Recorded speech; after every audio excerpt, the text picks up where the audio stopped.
আমার ক্লাসে সবাইকে স্বাগত। তোমরা নিশ্চয়ই খুব ভালো আছো। তাহলে চলো আজ আমরা ক্লাস 5-এর আমার গণিতের 16 এবং এই 17 পৃষ্ঠার অঙ্কগুলো সমাধান করি।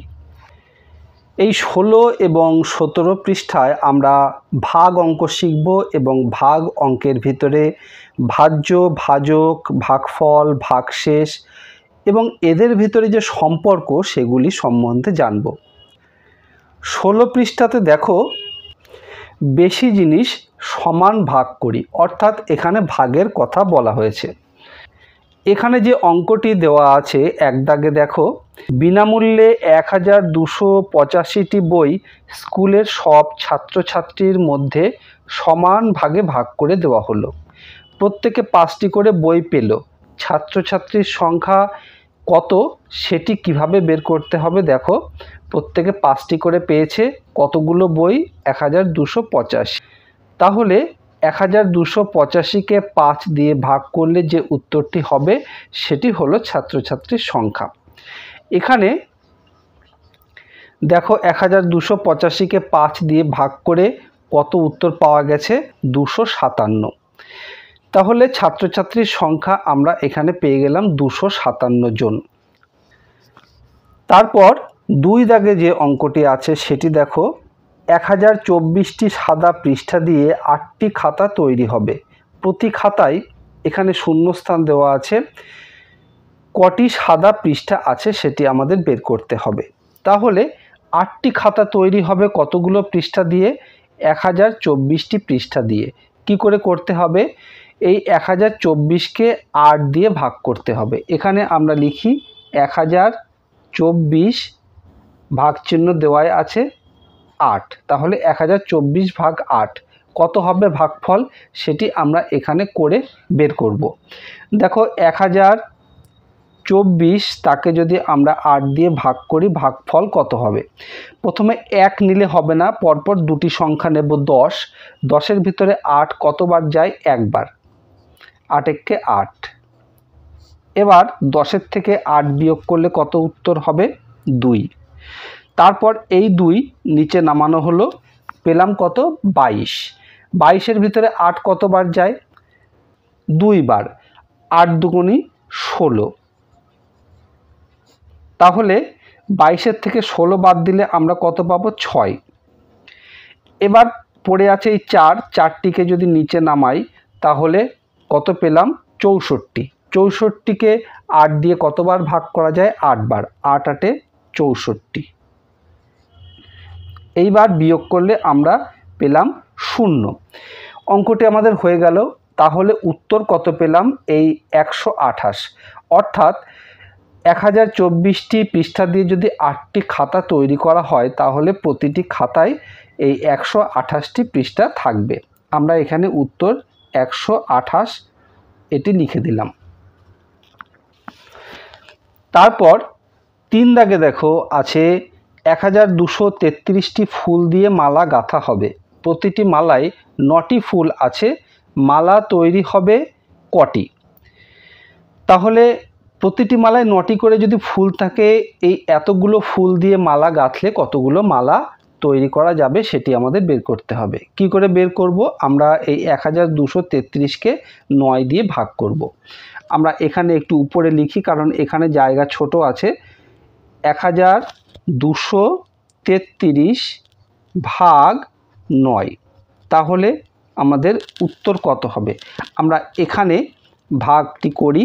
9 দিয়ে আমরা 1233কে ভাগ করব। প্রথমে এই দুটি সংখ্যা নেব, কারণ একটি নিলে সেটিকে ভাগ করা যাবে না, তাই 12 নেব। 12-এর ভিতরে 9 যায় কতবার? একবার। 9 একে 9। বিয়োগ করলে 12 থেকে 9 বিয়োগ করলে 3। তারপর এই 3 নিচে নামালাম, হলো কত? 33। 33-এর ভিতরে 9 কতবার যায়? অর্থাৎ 9 দিয়ে 33কে কতবার ভাগ করা যায়? 4 নং 36। তাহলে 4 বার যাবে না, 3 বার যাবে। 9 3-এ 27। বিয়োগ করলে আমরা কত পাবো? 7 আর কত হলে 13 হয়? 6 হলে হাতে 1। তাহলে 3, 3-এর থেকে 3 বাদ গেলে 0, লেখার দরকার নেই। এই 3টিকে এবার নিচে নামালাম। 63। 63-র ভিতরে 9 অর্থাৎ 63-কে 9 দিয়ে কতবার ভাগ করা যায়? কবার ভাগ করা যাবে? 7 বার। 7 নং 63। এবার তাহলে 63 থেকে 63 বাদ দিলে কত থাকবে? 0। আমরা উত্তর পেলাম 137। তাহলে 1233টি ফুল দিয়ে যদি মালা গাঁথা হয় এবং প্রতিটি মালায় যদি 9টি করে ফুল থাকে, কতগুলো মালা তৈরি হবে? 137টি মালা তৈরি হবে। এরপরে আমরা চলে যাব 17 পৃষ্ঠায়। 17 পৃষ্ঠায় দেখো, একদম প্রথমে আম সমান ভাগে ভাগ করার চেষ্টা করি। এখানে দেখো আম পড়েছে, সেই আমগুলো কুড়ানো হচ্ছে এবং সমানভাবে ভাগ করার চেষ্টা করা হবে। চলো গল্পটি কি আছে আগে আমরা পড়ে দেখি। কাল ঝড়ে গাছ থেকে অনেক আম পড়ে গেছে। আমি ও আমার বন্ধু আম কুড়িয়ে ঝুড়িতে রাখলাম। 127টা আম কুড়িয়েছি। পরের দিন আমরা 5 বন্ধুর মধ্যে আমগুলো সমান ভাগে ভাগ করে নেওয়ার চেষ্টা করলাম। এখানে 127কে 5 দিয়ে ভাগ করা হয়েছে। 5 বন্ধু, তাই 127টি আমকে 5 বন্ধুর ভিতরে ভাগ করতে হবে, তাই 5 দিয়ে ভাগ করে দেখো 25 উত্তর হয়েছে আর শেষে 2 পড়ে আছে। এই 2টি হলো ভাগশেষ বা অবশিষ্ট। কেন এই 2 পড়ে থাকলো? এখানে দেখো বলা হয়েছে যে 25টি আম পেলাম, 2টো আম পড়ে রইল, আর ভাগ করা গেল না কারণ 2 5-এর থেকে ছোট। এই যে 5 দিয়ে আমরা 127কে ভাগ করছিলাম, এই 5 হলো ভাজক, অর্থাৎ যেটি দিয়ে ভাজ্যকে ভাগ করা হয়। ভাগ করতে করতে শেষ যে সংখ্যাটি পড়ে রইল, সেই সংখ্যাটি যদি এই ভাজকের থেকে ছোট হয় তাহলে আর ভাগ করা যায় না। এখানে কিন্তু তাই ঘটেছে। এখানে দেখো 2 পড়ে আছে, যেটি এই ভাজকের থেকে ছোট।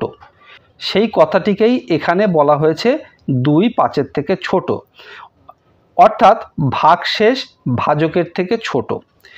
তাহলে এই 127 মোট আম যেটিকে আমরা ভাগ করেছি, সেইটিকে আমরা পাচ্ছি কি করে? দেখো ভাগফল হয়েছে 25, ভাজক কত? 5 এবং শেষে অবশিষ্ট আছে 2। তাহলে এটি হলো ভাজ্যের সঙ্গে ভাজক, ভাগফল এবং অবশিষ্টের সম্পর্ক। অর্থাৎ এখানে দেখো ভাজ্য, ভাজক, ভাগফল এবং ভাগশেষ বা অবশিষ্ট যেটি আছে, আমরা পরপর লিখি। এখানে ভাজ্য কত? 127 কথাটি লিখলাম। ভাজক কত? 5। ভাগফল কত হয়েছে? 25 আর ভাগশেষ হলো 2। এইবারে বিষয়টি পরিষ্কার হবে। এই যে ভাজ্য পেতে গেলে ভাগফল অর্থাৎ ভাগ করে যেটা পাবো তার সঙ্গে ভাজকের গুণ করতে হবে। তাই ভাগফল গুণ ভাজক, আর যেটি পড়ে থাকবে ভাগশেষ, তাকে যোগ করে দিলেই আমরা ভাজ্যটি পাবো। এটি হলো ভাজ্য, ভাজক, ভাগফল ও অবশিষ্টের মধ্যে সম্পর্ক। কোনো ভাগ করার পর আমাদের ভাগ অঙ্কটি ঠিক হলো কি না সেটি কিন্তু আমরা এই পদ্ধতির মাধ্যমে, অর্থাৎ এই সম্পর্কের মাধ্যমে অনায়াসেই বুঝতে পারবো। ধরো আমরা ভাগফল গুণ ভাজক যোগ ভাগশেষ এইটি করে যদি ভাজ্যটি পেয়ে যাই, তাহলে আমরা বুঝতে পারবো যে আমাদের করা অঙ্কটি ঠিক হয়েছে। আর যদি যে ভাগফলের সঙ্গে ভাজক গুণ করলাম, শেষে ভাগশেষ যোগ করলাম, তবু ভাজ্যটি মিলল না, অর্থাৎ ভাজ্য পেলাম না, তাহলে বুঝতে হবে যে আমরা অঙ্কটি ঠিক করতে পারিনি। আশা করি বিষয়টি তোমরা খুব ভালোভাবে বুঝতে পেরেছো। ভিডিওটি ভালো লাগলে অবশ্যই একটি লাইক করো আর তোমার বন্ধুদের মধ্যে শেয়ার করে দিও, তাহলে তোমার বন্ধুরাও কিন্তু শিখতে পারবে। আর এই রকম ভিডিও আবারও পেতে চাইলে চ্যানেলটি অবশ্যই সাবস্ক্রাইব করে রেখো। খুব ভালো থেকো, দেখা হবে আবার পরের ভিডিওয়। ধন্যবাদ।